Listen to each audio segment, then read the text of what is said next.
Hello, everybody, and welcome to the Season 3 Preliminary Pro Tour Qualifier here at GameSwap Mason, brought to you by Top Deck Productions. I'm Zachary Creamer. And I'm Connor Sloan. This is round 7 of 7. This is the round where everything is getting decided, who makes top 8 and who doesn't. So after this, we'll have our top 8, and the winner of the top 8 gets the invite to the RPTQ, which is the Regional Pro Tour Qualifier. And, yeah, it's exciting stuff. So we've got Hunter versus Jasn, and it's a mirror match. And it's a big one. This is blue-white versus blue-white. Control on control. These are going to be a slog fest. I saw Hunter's main deck timely reinforcements in his opening hand. Glad I'm not playing against him. And Jason's hand is probably a lot more reasonable. But we're just going to see a lot of tapped lands and go. And yeah, this is going to be a match for sure.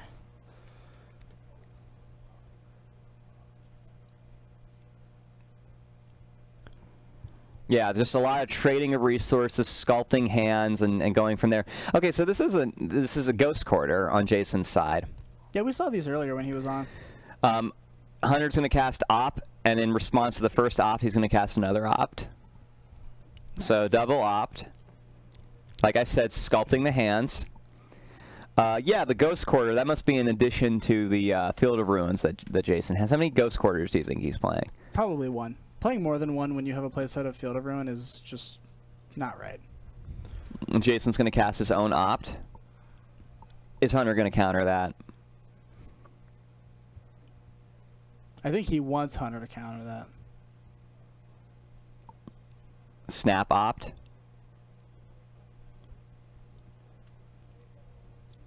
You wouldn't hit your land drops. You want to hit your land drops. That's what's really important in these matchups is making sure that you hit your land drops. Like these decks both want to be playing lands every single turn for like the first 6 or 7 turns. Like no joke. Like it's a big deal because when you get down to it, they're going to be using like all of their mana. Yeah, this is going to be a real resource heavy fight. We're going to see stacks that have lots of spells on them.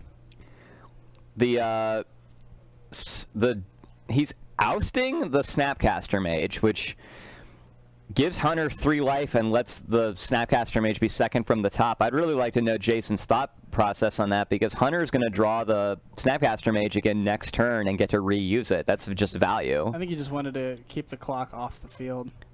I guess. But, by adding to his own, because he has to do 3 more damage now. I mean, like, that's not a big deal or anything. I'm commenting more on like him getting a reuse out of that. I think this is going to be a game decided by a Jace Ultimate. You think so? I think it's going to be decided by Celestial Colonnade beats. It's one of them. There's no in between here, I think. But this is the kind of deck where the Celestial Colonnade beats. There are more answers to that than there is to Jace. Once it's already resolved. This is another Snapcaster Mage for an end of turn Opt. That's a lot of Snapcaster Mages in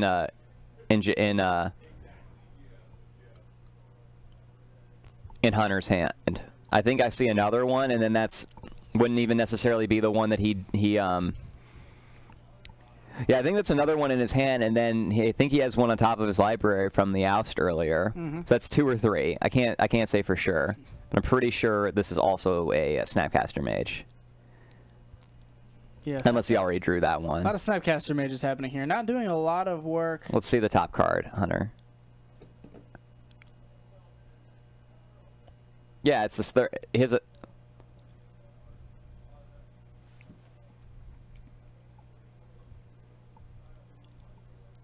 a lot of Snapcaster Mages. Hunter had 2 Snapcaster Mages in addition to the one that Jasn ousted. So that makes 3. It's a lot. That's a lot of value. Oh yeah, that's some money right there. We're going to take the Detention Sphere.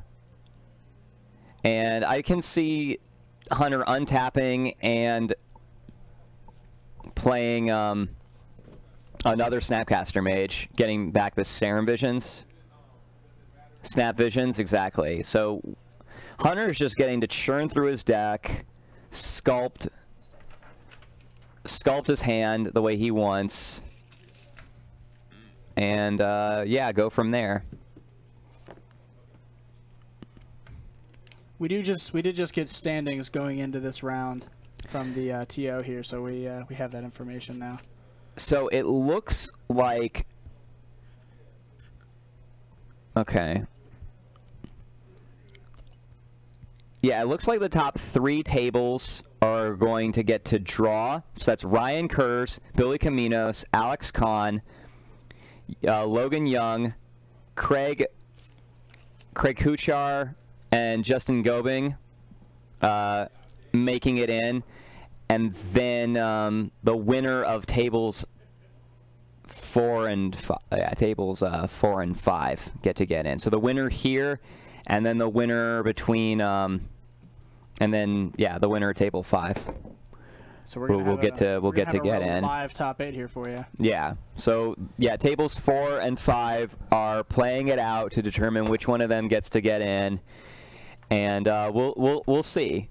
We had an unintentional draw last round, which is making this round interesting. I think all the X1s were going to be able to draw in this round, but we had an unintentional draw last round. Looks like, let's see, it should be, let's see, 9th and 9th place is Zach Boblet and Adam Wasburn-Moses. Yeah, Adam. Attaboy. He's the top 12 pointer. Yep. So if he wins, he goes up to 15 points and can squeak into the top 8 on breakers, according to this. His opponent match win percentage is very good, and that's what we're looking at. Adam is playing Storm. I'm not looking forward to commentating Storm. That's not a match that I like commentating. If I think if Storm can get, yeah, so Adam's in a matchup similar like this. There's a lot of white-blue control here today. Yep. Adam is, yeah, I don't know. I think if it can get under, like, it's pretty quick. If it can get under the white-blue control, like the white-blue control deck might not be able to keep up. If it can get under it, but if the game goes too long, then it's white-blue. Leo Zara, to answer your question, we have not actually determined the top 8 yet. No, but the top 3 tables, the top 3 tables, I'm almost sure just get to draw. It's going to be Humans, Jund Shadow, Jeskai, Merfolk, Fish, yeah, Merfolk, and let's see, Jund, Merfolk, more Jeskai. Looks like we don't have the entire list of decks right in front of us. Tron. We will have full deck lists for the top 8, hopefully. And Infect. Yeah. So it's gonna be pretty diverse looking like, as long as everything goes the way we think it's gonna go. Yeah, and we'll add 1 or 2 white-blue controls and a white-blue control for sure here, and maybe another white-blue control or Storm to that. So there's that Jace that actually resolved. So let's see where Jason goes with this. Hopefully up.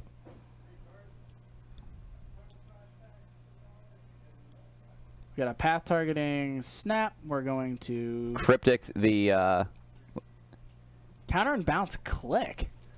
Interesting. Oh, it makes his attack clean. It does make the attack clean. He gets to get in for 4 next turn, and then Jason gets to recast his Vendilion Click. And I mean, we saw.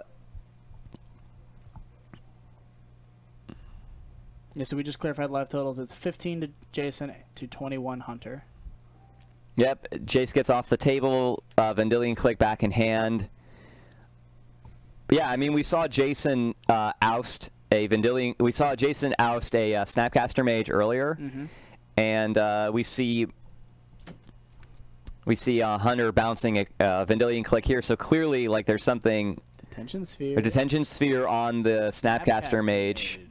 It's a 2-for-1. Solid 2-for-1. Yeah, I like to think of Detention Sphere as the blue-white Maelstrom Pulse. That is exactly what Detention Sphere is.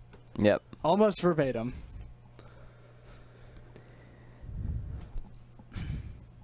So they're just clarifying, everybody's life totals. Yeah. The only difference here is that you can bounce. Yeah, that'll be big game for Hunter if he were to cryptic and bounce the detention sphere. He would get triggers on the enter the battlefield. He would get some triggers on the Snapcaster Mages entering the battlefield again. Let's see how much he can. Use that to his advantage. Yeah, for sure.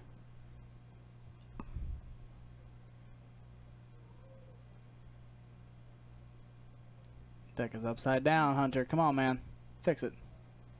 He just drew 2 cards upside down. Some of the cards in his hands are upside down. Hunter's always been a little bit loose with holding cards and organizing the board, but at the end of the day, it's not about how you present them. It's how you cast them and play with them.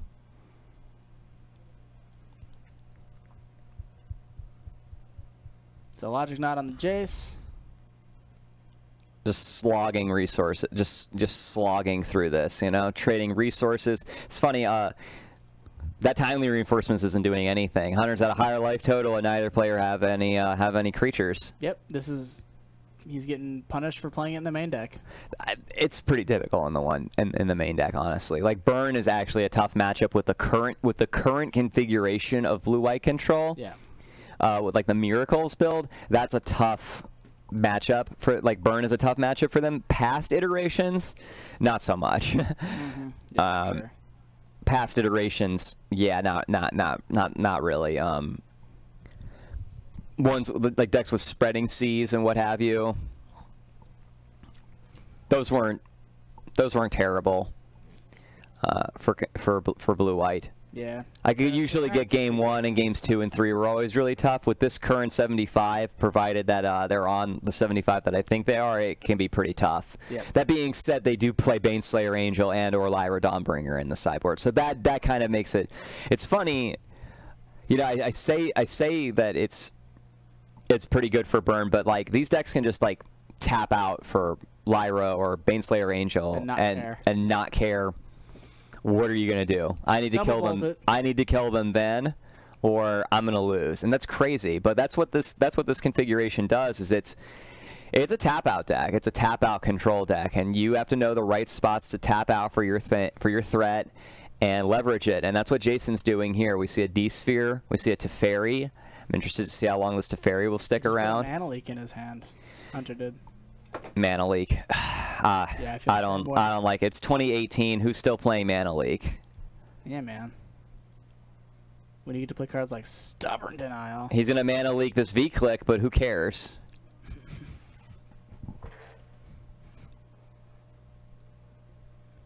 I don't think Jason cares. If anything, he may have been baiting him. Get a clock on the board, but still like. That wouldn't surprise me at all if Jason was trying to bait that counter spell out. Draw a card, untap 2 lands. Hey, that's the stuff right there, man. Yeah, I really like you can put a Celestial Colonnade into play. You can put a land into play tapped with as long as you do it on your turn, and then at the end of turn untap it with the Teferi, which is pretty cool. Like you put a Celestial Colonnade into play tapped, and then it'll tapping for Jace here. Yeah. There he is. Jace to an empty board. See, like we were saying. That Vendilion Click was baiting out a counterspell. Now Hunter has to it was baiting out a counterspell so that he could resolve this Jace. 1 mana short for Snap Cryptic. Jason planned that. I mean, he knows that there's a Cryptic in the board, and he knows that there's a Snapcaster Mage in Hunter's hand. But Hunter only has 5 mana. Jason knows what's up. Oh, Jason's about to get a perfect brainstorm here. He has a fetch land in play. Just get rid of those lands. That's what I like to see. That's right. I like doing that in Pauper now with Evolving Wilds and Ash Barrens. Perfect brainstorms.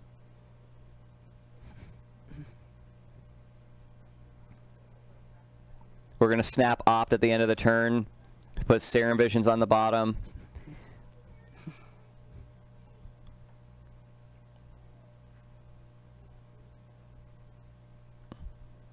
It's okay. So there's Snap. He just blind flipped a Terminus and put it into his graveyard because Jason doesn't have any creatures. Who cares?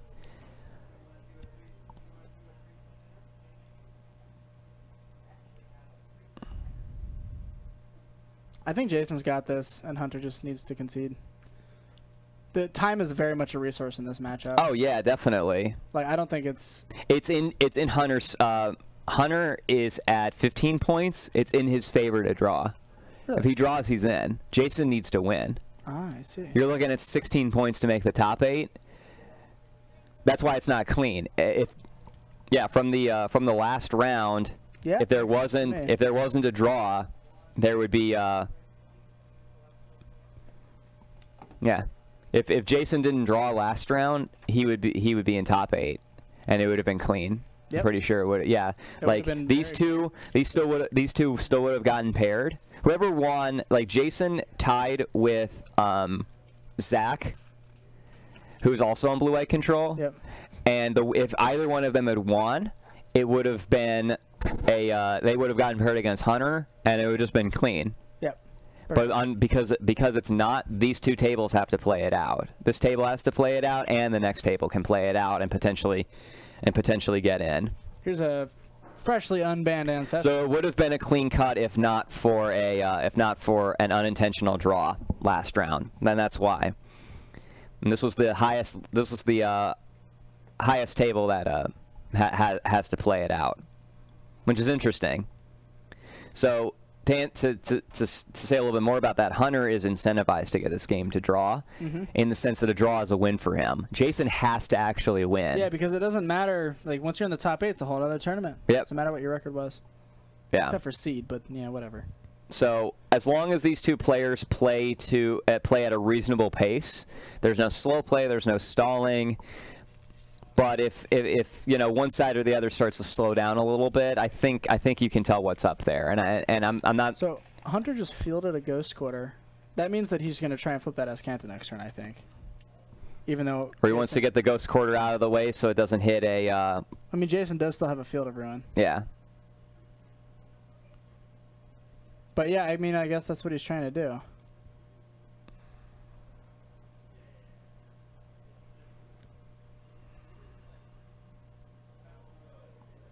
Yeah, this game is running real slow. I really don't like it when they leave the checklist card in play. I'm not a fan of that. Yeah, I mean that just set Hunter up to let it get destroyed by Field, but I think he knew that and just wanted to get an activation off of it. Yeah, like this way he can get an activation. He could flip it and get a card, and that's worth. Like it's going to get destroyed anyway. Okay.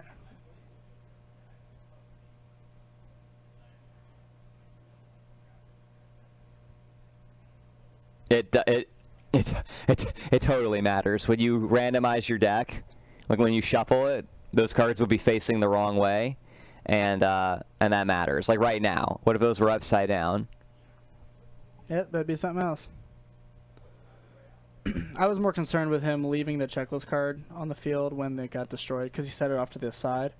Oh yeah. I don't like that. I don't like when people do that. I think when you need to have either the checklist card or the actual card in play, never both. Like on the table. We've got a path coming out to Snap. Snap's clearly trying to kill Jace.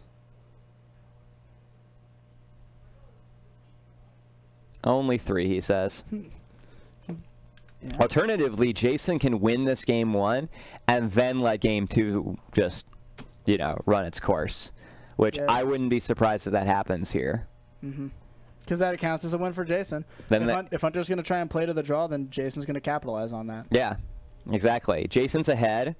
As long as game 2 doesn't resolve, whoever has game 1 has it. And so as long as game 2 doesn't resolve. What? As long as it doesn't resolve. Yeah. 2 on the stack. Yeah, game 2 on the stack. That's like what those 5. That's what those 5 extra turns are. It's the stack. Yeah. I stand by it. I like it.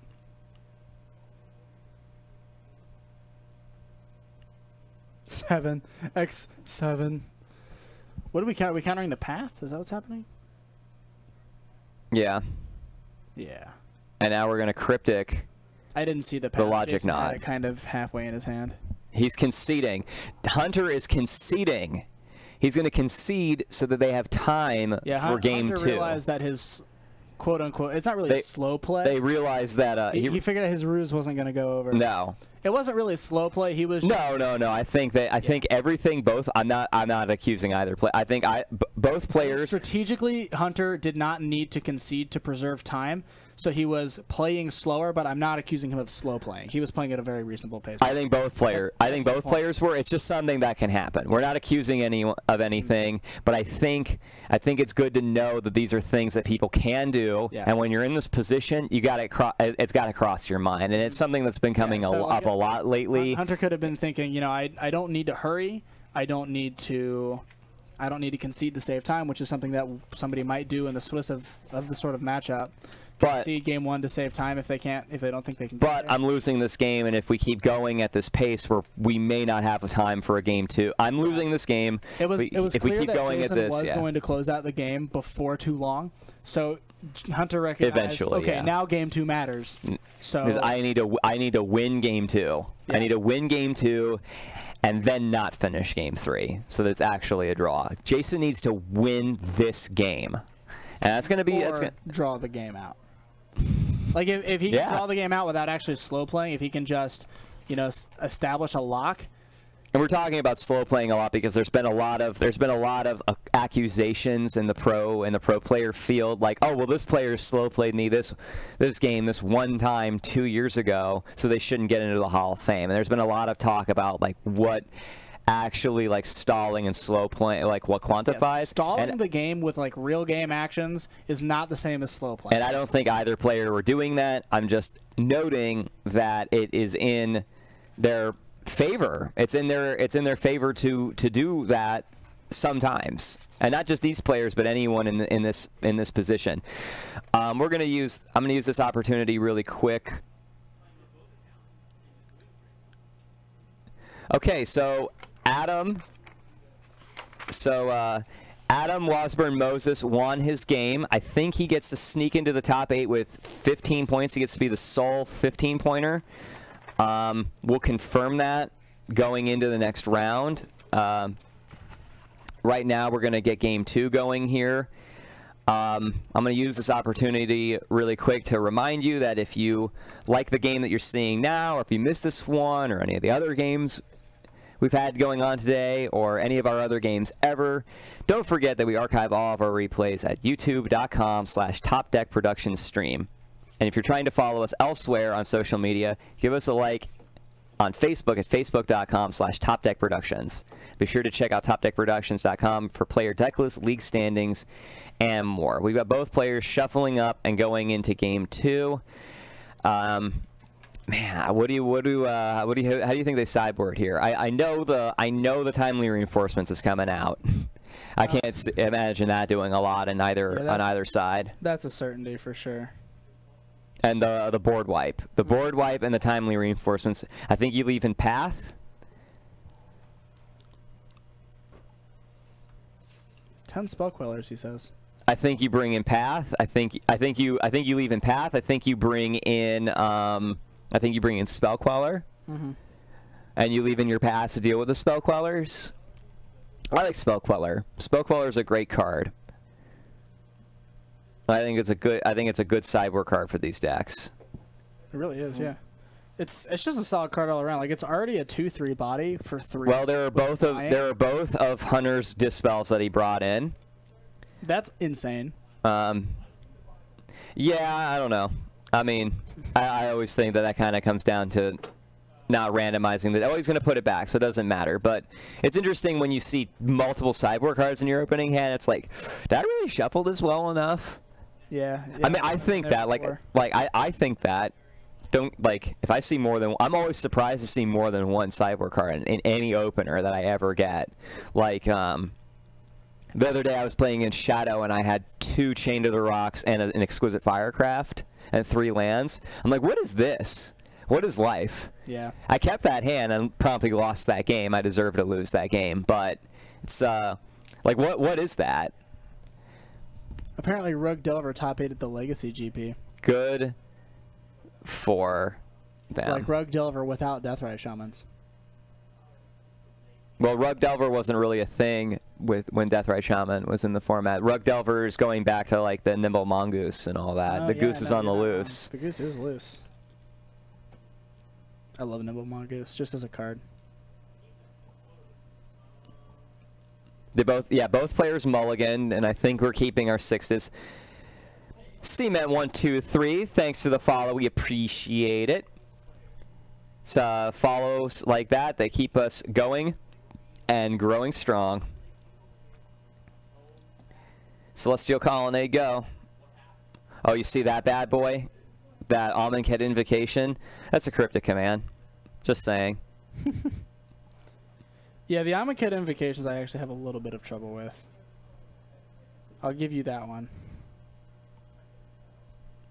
I recognize that one. I know Hunter has one cryptic command Amonkhet Invocation in his deck. I just thought it was funny. None of his other ones are. And it's probably not on purpose. Maybe you open it in a pack. I mean, that's cool. Like, you don't want to buy the, like, you open it in a pack randomly, like in a draft, and you don't want to buy the rest of them. Whatever. You get to play with the one that you have. That's cool. Shao, thanks for the follow, my dude. We appreciate it. We got some slow land drops happening over here. That's how it goes. I was just about to order a sandwich and my phone died. Aw. Well, we'll go out to food. We'll go out to eat. Before the top 8, hopefully, because I'm starving. I've got some stuff to do. I want to do between the Swiss and the top 8. Like, open the rest of those packs. Well, I'll go eat while you do that. Yeah, I'm gonna open the rest of some of the Born of the Gods packs. We opened a fat pack between this round and last round.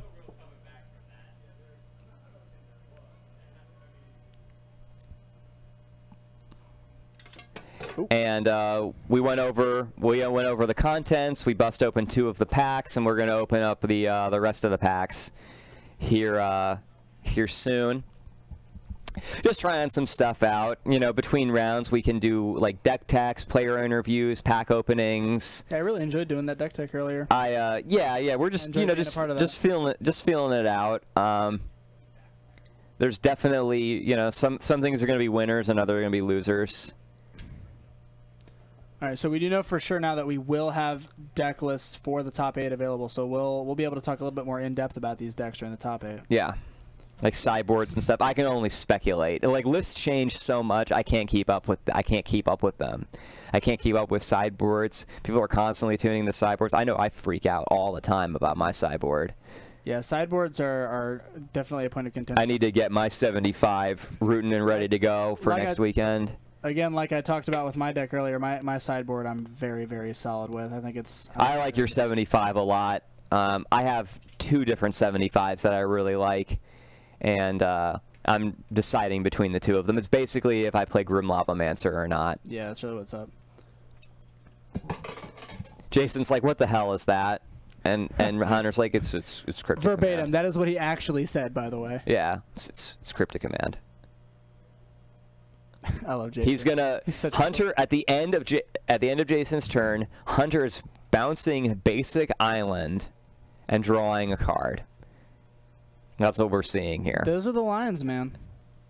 Here is this god awful cryptic command from the Amonkhet Invocation series. I don't even want to look at this. Get it off of there. I actually agree with Robert. I think for the team event you went the Grim Lavamancer build.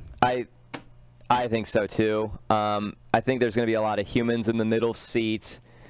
The no Grim list I was playing was good for small events. I happened to see all the matchups that I wanted to see. I played against a lot of Shadow and Tron. And yeah, I just didn't play against creature decks at any of the PPTQs. But I think for the team event we're going to be seeing a lot of them. So I'm going to play my sweet.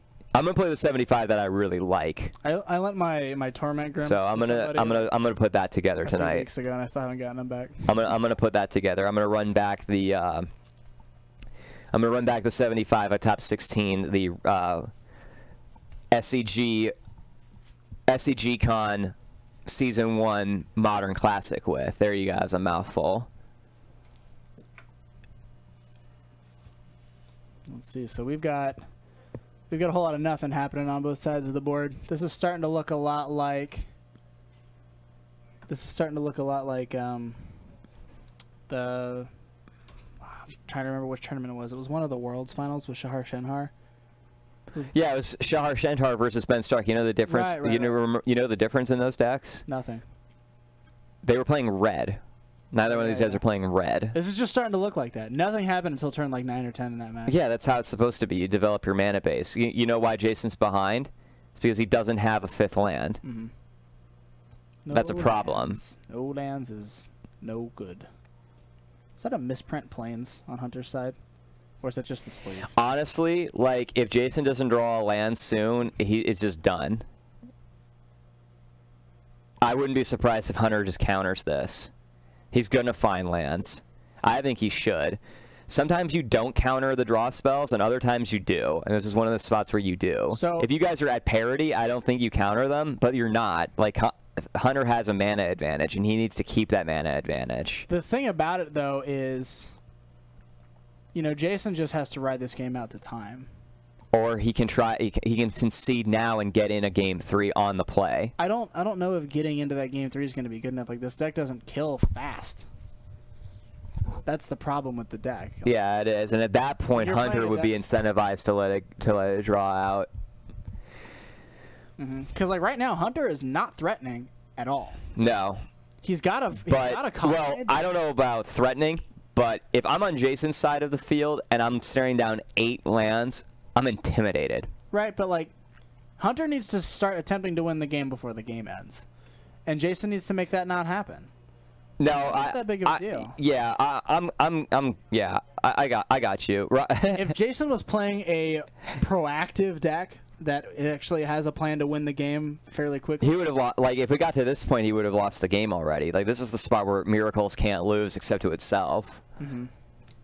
Like, this is the stage of the game that they're trying to get into. So Jason's just sticking a clock out there and making Hunter maybe counter it. He can block with Celestial Colonnade. That's buried in there. Yeah, I see it in there. It goes, it's Island, Plains, Island, Fielder of Ruin, Celestial Colonnade, Hollow Fountain, Island. That's true. All Jason needs to do is find a path for it, though. I try to keep the same lands by the same lands. Hunter just has them in the order that he played them. Yeah, I was talking about earlier. When as my board develops, I start by keeping my Tron lands separate, and but then as I get more of them, I kind of sort them by how much mana they produce. But when the game gets really long, I just like dump my lands in a big line. Like when I have like 11 or 12 of them out, which happens more often than I would like. Yeah, the ones that get me are the lands that have effects. Like if they're buried in there, I don't like that. Yeah, I make sure that I don't cover anything up.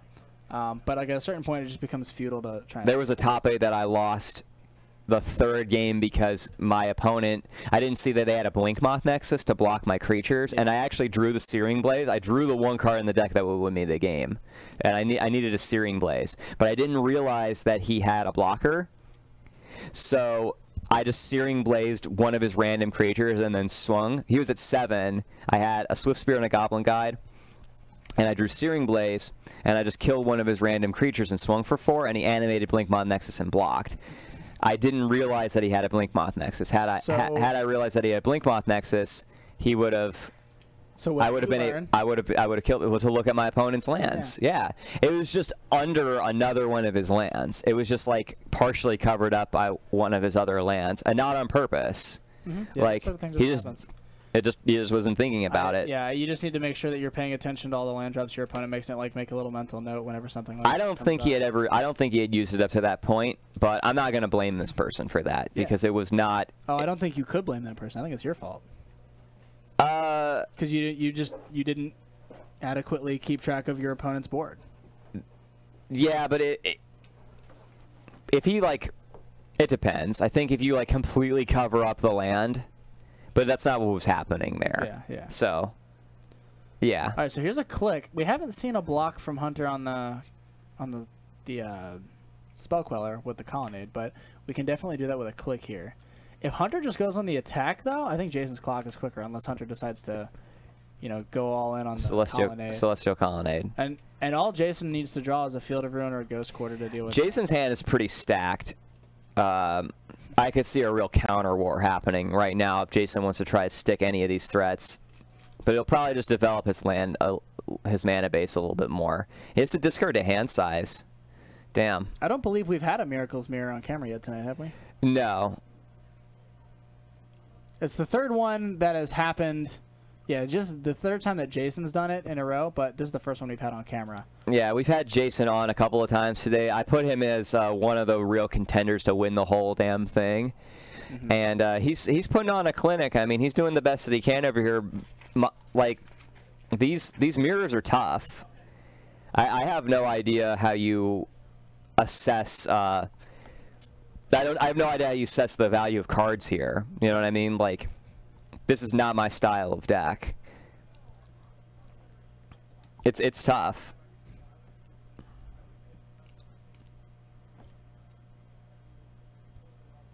Let's see what we got. Hunter's rearranging stuff. Oh, he's referring to the Legacy Miracles mirror in the quarterfinals of the GP. Yeah, that's... I should just stop doing that. I keep dropping this thing. I should just stop. Goofball. That's me. That's him also.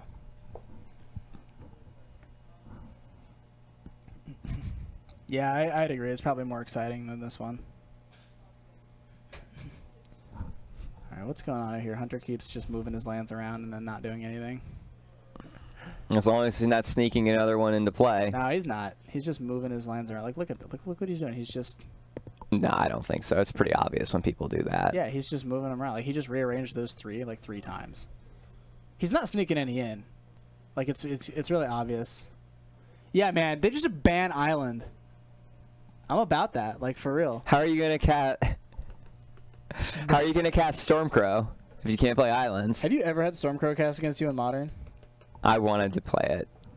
I wanted to play it in my Affinity sideboard. Nice. To put cranial plating on it. That would be so funny. Because there were times where I would like... There were times when I would play Affinity, and you just get like those nut draws. I'm like, man, nothing's better than this. Like, how does this deck lose? You could put a cranial plating on a Stormcrow, and I was like, I want to do that. Just once, you know what I mean? Just beat someone with a Stormcrow with cranial plating on it. Because people were doing that with Glint Nest Crane. You could play people were testing out Glint Nest Crane in Affinity, and it's like, well, you take away a point of toughness and the ability, and that's just Stormcrow. So what's the difference? What I like about Glint Nest Crane is it digs you to your cranial plating, and then you put Glint Nest Crane is it's strictly better than Stormcrow. It does everything Stormcrow does and more. Yeah, it is. Yeah, it's strictly exactly better. Stormcrow plus a toughness plus an ability. I'm agreeing with you. How dare you? You ban Island, you can still cast Stormcrow with Manamorphose. I don't want to hear it. Cryptic Command. I don't want to hear it. I don't want to hear it. You use 3 Chromatic Spheres to cast Cryptic Command. Jason just keeps discarding to hand size. I think both of these players have full grips. We've got 13 minutes left, ladies and gentlemen. If Jason clocks this game out, I'm going to be so happy. Yeah, me too. I really want Jason to sneak into this top 8 like this. Yeah, neither one of these players can do anything. Jason's caught up on lands. And this is another example of, like, Jason is incentivized to just clock this game out, but he's not slow playing. No, neither one of these guys are slow playing. I think Hunter's taking more time than Jason, but they're still not slow playing. And this is just an example of I'm stalling the game tactically. Dude, like everyone takes time to make actual decisions. You know what I mean? Yeah. You got to think. There's a lot on the line here. You know. You got to make the right one. I think the amount of time that both of these players have spent making their decisions is completely reasonable. To clarify, I said that Glint Nest Crane is better than Stormcrow, not cranial plating. You think cranial plating is better than Stormcrow? I just don't even want to compare cranial plating and Stormcrow. They're not even similar. Yeah, it's not even the same thing. There's not even a bird on cranial plating. We're comparing 2 completely different birds. I can alter it. Do it. Alter it. You can... Yeah, Stormcrow can be pitched to Force of Will. It flies over Black Lotus. And you can... it can pilot a Smuggler's Copter. It can be equipped with Jit. It's a great card. I was really upset when I was... Hey, man. You can equip Jit to Ornithopter. It just won't do anything. I was really sad. Like, they have... missed opportunity after opportunity to give us a Stormcrow reprint. A desperately needed Stormcrow reprint. What? Return to base. That card's like a dime. They are sold out on Star City Games in multiple copies of that card. Those cards are like 10 cents. And I don't know if you know how much a foil 7th edition Stormcrow goes for. Look it up. Dude, a foil 7th edition anything is ridiculous. Go look it up. I can't. My phone's dead. We just talked about this. You want to use my phone? Nope. I got it. You don't have a phone with internet. Our goblin has it. All right, that's a Jace. And that's a Disdainful Stroke! Booyah! Disdainful Stroke. That's what's up. Let's get Disdainful Stroke up. This is why I keep telling people that it's better than Ceremonious Rejection. That's right. Disdainful Stroke. What you know about that? So good. He just Disdainful Stroke at Jace. What a madman. Disdainful Stroke. 1 in a blue. Counter target spell with converted mana cost 4 gray. You know how much Jace the Mind Sculptor costs? How much does Jace the Mind Sculptor cost? So much. Is that 4 or greater? Does it cost 4 or greater? That's right, it does. Oh, man. It's good. So a foil 7th edition bird is $12. That's right. What you know about that? That's what I'm saying, dude. It's desperately in need of a reprint. Maybe it'll be an Iconic Masters 2 Tokyo Drift. Yeah, this guy's got it right there. Portal is the only correct Stormcrow. I like all the art, but the Portal is just, it's the best because it has the little sword next to the power.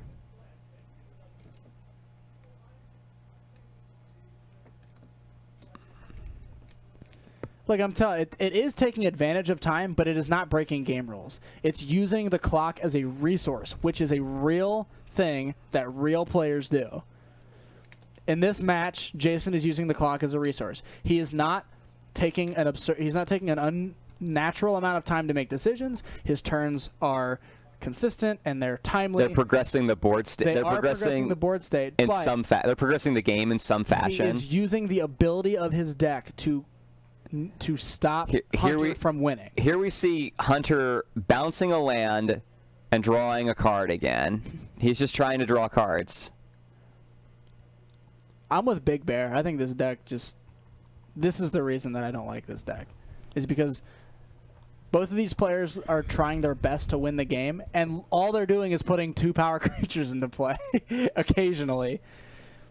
Yeah, well... This is like Hunter's got an 8-turn clock. I actually feel like I'm watching a limited game right now. This is ridiculous.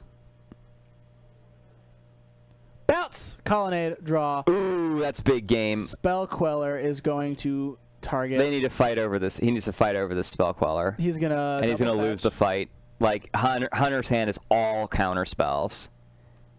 I hope all control players get control matchups. I can relate to that sentiment on a personal level.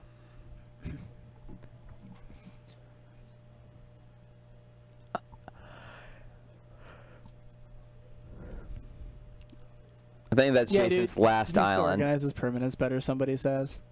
Yeah, man. Did you know a foil 7th edition Howling Mine is $150? Yeah, I like what Chad's talking about. Almost like half of Hunter's lands are in the red zone. Does anybody realize that? Like, we have a red zone on this map. And like Jace and Hunter's. So here's what we have here. We have a Cryptic Command bouncing a Celestial Colonnade and trying to bounce a Celestial Colonnade and draw a card. Hunter is Spell Quellering that. Jason is going to cast Logic Knot on Spell Queller, and Hunter is going to Mana Leak the Logic Knot. So what ends up happening here is Cryptic Command gets trapped under Spell Queller. That's it. Yeah, I don't really like this bounce your land draw card. Hey, Ben Weinberg's nonsense. Watching. What's good, Ben?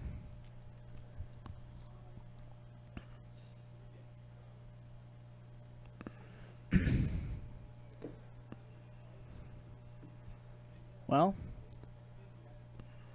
looks like Jason lost the fight for the war for Spell Queller, but that's okay. All he needs is a Terminus.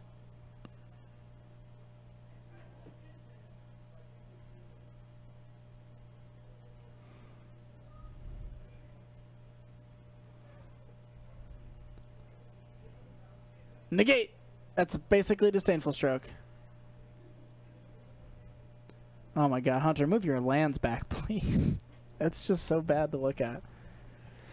It's like he needs all that room. Does Jason go for the Teferi here? Does he tap out for Teferi? And then tuck the Spell Queller? No, he's just going to pass. This is 4 damage. This is a 4-turn clock, which between the time they have left and the 5 rounds, Jason's got to do something about these creatures. Yeah, this is why control players do the untap all their lands thing. If Hunter's side of the battlefield was a little bit more organized, he could untap his creatures in he could untap his lands more easily. Like because since people are still doing this slow play discussion in the chat, Hunter's turns have actually taken longer than Jason's. Yeah, but that doesn't mean that he's slow playing. He's not slow playing. That's my point. He's just taking a little bit more time. See, Jason's got it down. Like he has his lands organized, allow him to tap multiple lands at once. Logic Knot, and then Logic Knot countering Logic Knot. Hunter's not even going to wait for Jason to pay costs. He's just going to do it.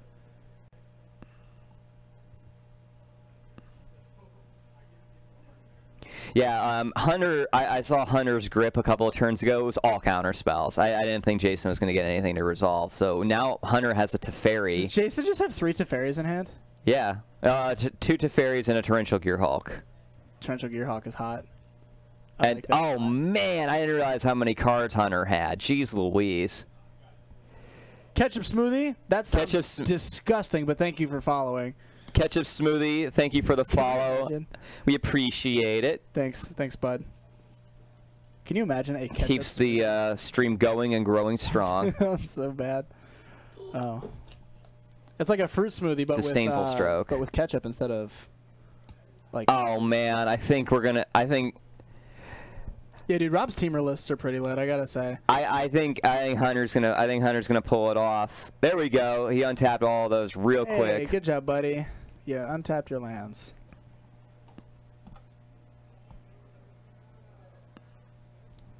Hunter just has a full grip over there. Jason hasn't been able to get anything going. And Hunter's just going to go for the Celestial Colony. He's going to try and close it out in 2 turns. I don't blame him.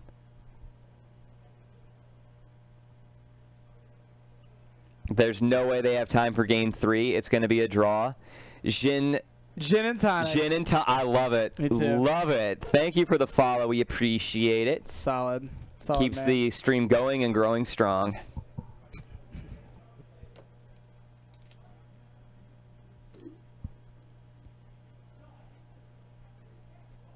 I just like hear the card flicking. It's so loud.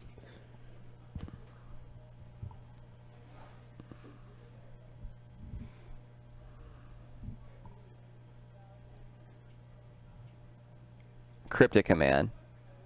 Jason's scooping them up. He's scooping them up. Yeah, man. He's trying to figure out which ones are his cards and. Yeah, Ben and Robert, we were talking about sigh of relief after this. We're gonna draw, and that means I win.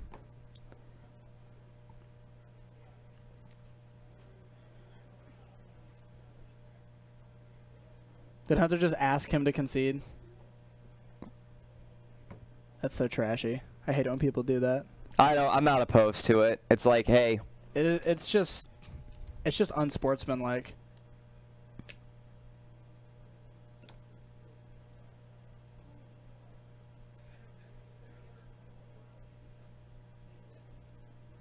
Yeah, they're talking about the time in the last round.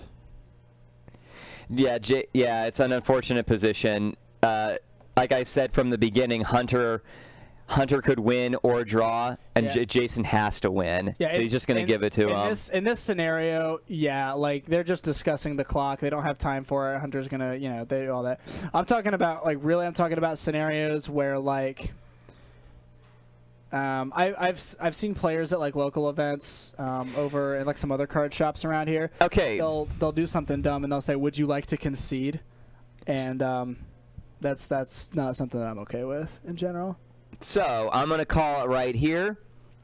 The top 8 is Ryan Kurz, Billy Caminos, Alex Kahn, Logan Young, Craig Kuchar, Justin Gobing, Hunter Hersko Fugit, and Adam Wasburn-Moses. Now, that is not actually confirmed yet. We don't have final standings here, but that's pretty likely. I think that's a good one. That's a good prediction. So we are going to go get some post-Swiss pre-top 8 content for you. I think Zach's going to open some packs on camera here. That's right. We're gonna open some packs while we get the top 8 ready for you, and we'll be back. We'll be back momentarily.